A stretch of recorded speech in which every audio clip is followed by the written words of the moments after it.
Mr. Ronan, enjoy! Come!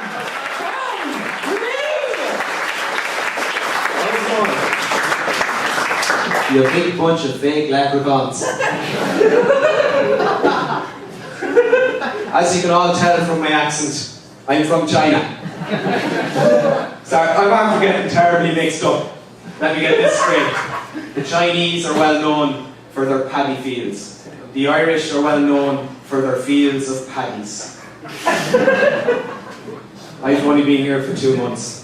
But I can tell you that there are 2 types of people that live in Boston. There are those who celebrate St. Patrick's Day once a year. And there are those who celebrate once a day. There are more Irish pubs in Boston than Irish people. And I know that because my first priority on hitting any city is to count the number of Irish pubs. And you won't find any alcoholics in those Boston Irish pubs.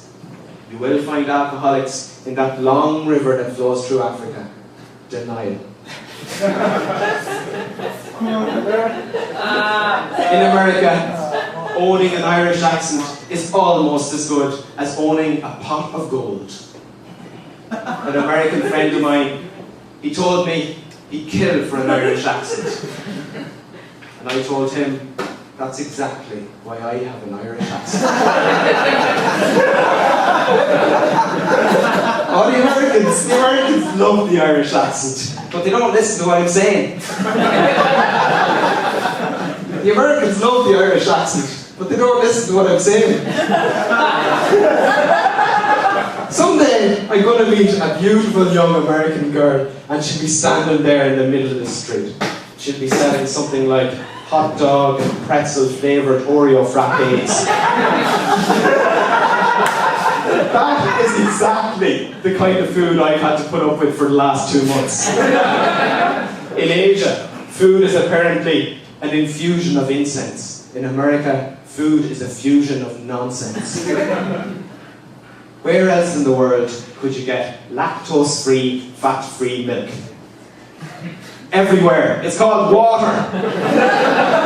But in America, there's a niche market for people who want to drink water out of a cardboard carton. In America, every food product has 2 labels.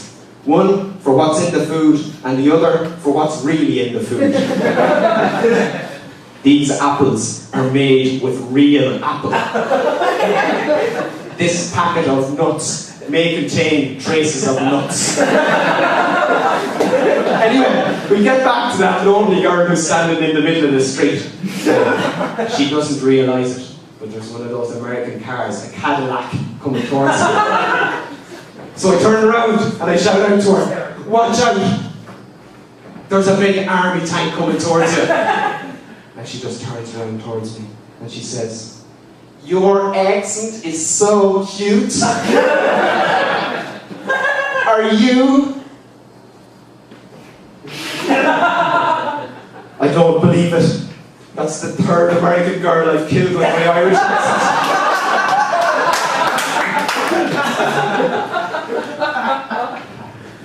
Did you know that if your parents didn't have children, the chances are that you won't have children either? Apparently, MIT students have just patented a new form of contraception. It's called brown trousers. That's right, brown trousers, the unsexiest article of clothing in the history of mankind. Brown trousers, the biggest sex killers since cheese and onion flavoured bad breath. Not even Tom Jones could put off brown trousers.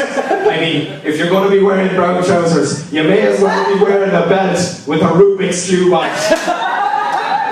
A 10 by 10 by 10 Rubik's Cube with a Sudoku puzzle on each face. I tell you, drunken sex will be a fling of the past.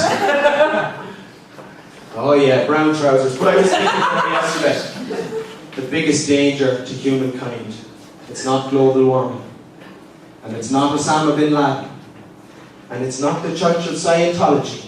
It's brown trousers. I've only been at this comedy for 2 months. This comedy malarkey. I don't really know what's going on. But, to be honest, I'll tell you one thing. It's always more acceptable if you make jokes about yourself rather than about other people. And lucky for me, I'm a musical Irish gypsy farmer. The funny thing about that is, it's almost plausible that I'm a musical Irish gypsy farmer. What wouldn't be plausible would be if I told you I was black.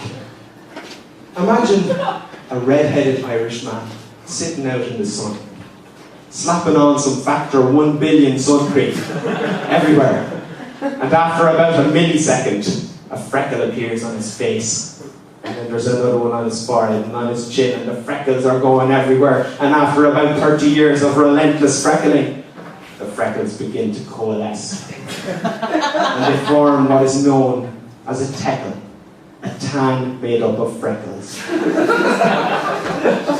And the teckle is the closest an Irishman is ever getting to being black. But let's get back to that musical Irish gypsy farmer. I'm not going to lie to you, I just made that up. Musical Irish gypsy farmer. But that doesn't mean that they don't exist. If I was a musical Irish gypsy farmer, I'd sing a musical Irish gypsy farmer song. That's what I'd sing. So get a bit of clapping going. Here on, get a bit of clapping going. That's what we're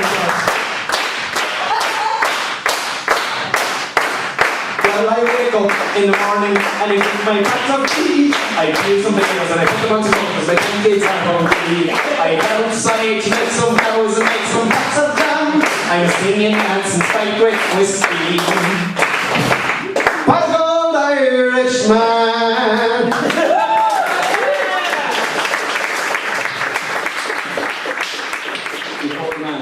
You get a few pairs of brown trousers for this lad here.